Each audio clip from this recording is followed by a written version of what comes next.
Hiding the millennial reign of Christ and how Satan has deceived the nations once again. The following information is from the book Reason to Believe. This is a book like none other you have ever read.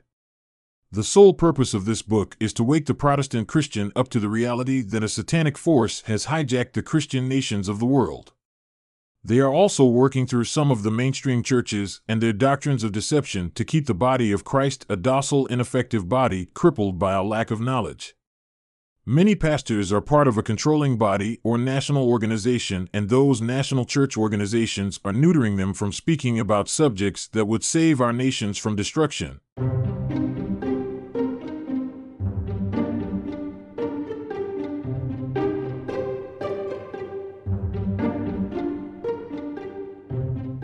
Greetings, friends. This is Dan Collier from the Sons of Light and the Abundant Life University. And today we're going to be talking about a couple of phenomena that aren't mentioned very much in the MillennialKingdom research area. It falls along the lines of mysterious history, even mud flood, but it's still hidden history that falls in line with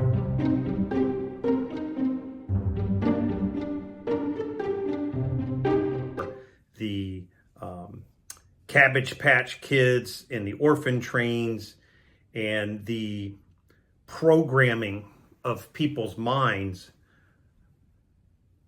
in an instance called preemptive programming, which means they tell you something and give you the answer to it before you ask the question and your common sense kicks in. One of the aspects we're looking at is old maps. Not that old, though. We're talking 1600's, early 1700's. And California was nearly an island. When you look at these old maps, you find, along the San Andreas Fault, you find a large area where it was almost like a little sea in between California.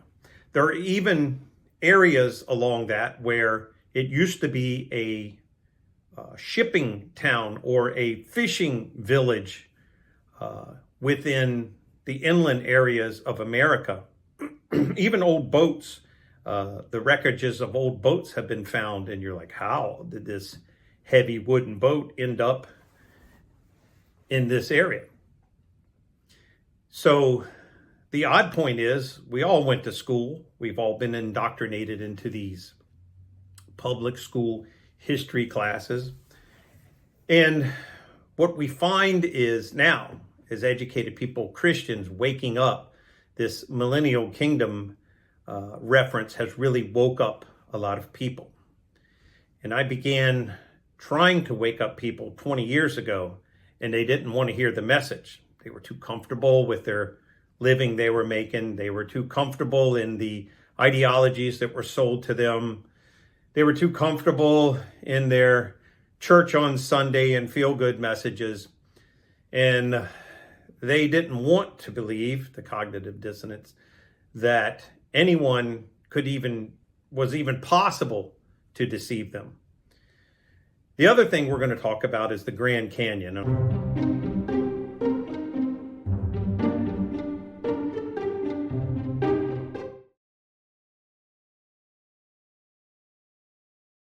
I'm going to talk a little more about this in this area today. And as you look at these images of the Grand Canyon, as I talk to you, your mind is going to suddenly awaken. And it's going to awaken to just how deep the level of deception is integrated into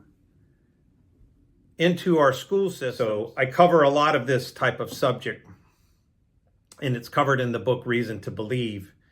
It's subject matter, of course, we can't talk about on social media or YouTube. The old channels that used to try to were immediately banned, even if they had, 200,000 subscribers. It didn't matter. The controllers of the narrative don't want people to know this information. It is the same type of thing as to where you look at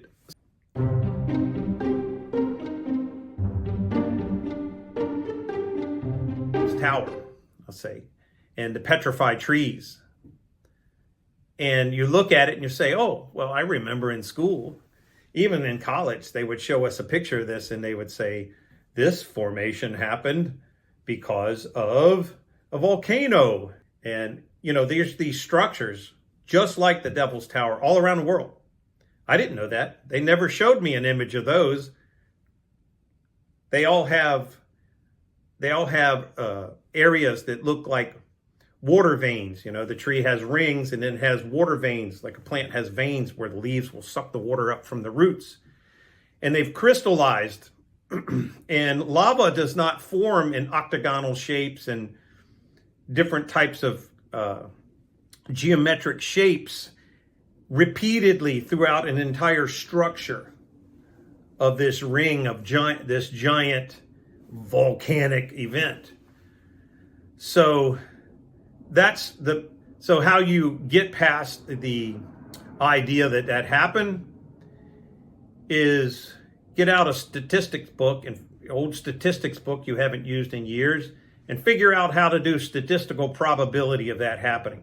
I guarantee you it's going to fall in the null probability range, meaning believing that falls in the idea of non-science, ridiculousness, which leads you to the secondary phase that it was probably a giant tree.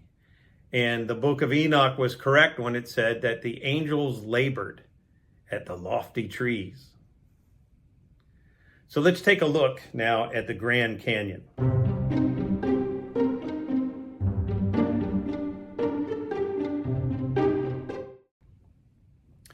Now, when we were kids, we had no idea what the Grand Canyon was unless we caught some indoctrination show on PBS or something on television. But when we were very young, we would be presented with pictures of the Grand Canyon. They love to show you this place, right?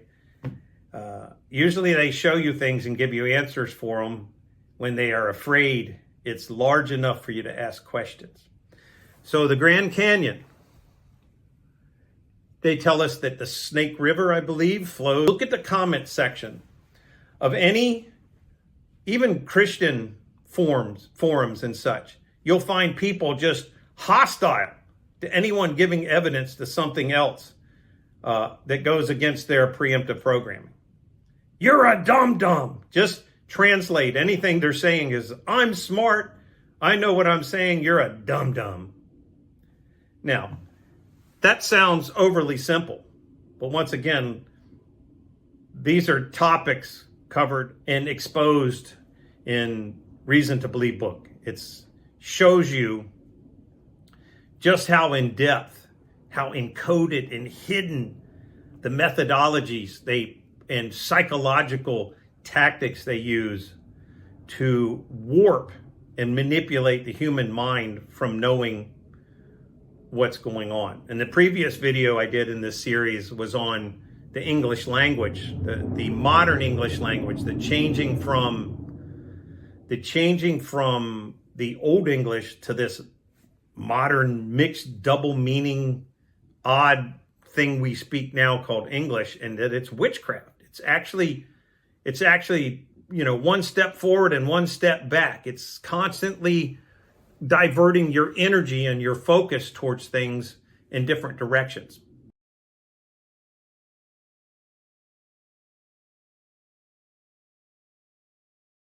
So as we look at this structure, and they told us it was this winding river that goes down, flows down, and then created this almost unbelievable giant carved out structure.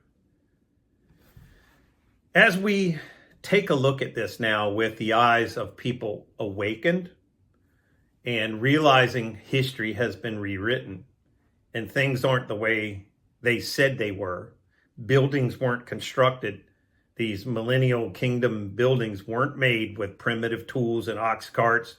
They didn't dig the foundation of the Capitol building in Washington, D.C., this gigantic 4 to 6 stories underground with shovels and pickaxes and wagon carts.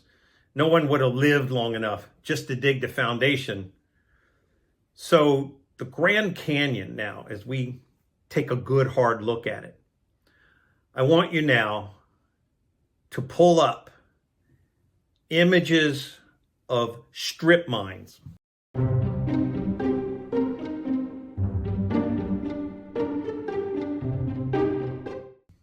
Now take a look.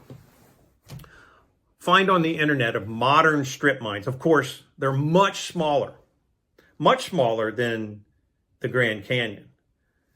But all around the world, when you look at these megalithic type of these earth-moving machines, the giant trucks where you could fit a bunch of dump trucks in the back of this one truck, and these claw-like cranes that have these giant shovels on them. They used to use them, the steam engine ones, but now they have these massive digging, and they rake into the side of this cliff, just constantly digging. You'll look at these, and then you'll look at the Grand Canyon, and the structure and the formation is nearly identical. Also, here's the oddity. I'll let this sink in because, of course, I'm skeptical about a lot of stuff. Not as skeptical as I used to be. Along this river going through the Grand Canyon, there are turns in the river that are 90 degrees. In other words, here's this river flowing along, and then suddenly, 90-degree turn, and then it meanders down some more. That doesn't happen in nature.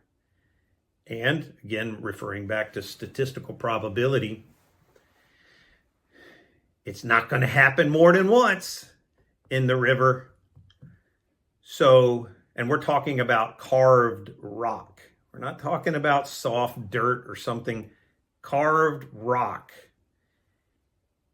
I'm proposing to you the Grand Canyon was a giant strip mine. Along the Grand Canyon, you also will find things that look like structures, melted structures, some of them. And the oddity of them is they look Egyptian.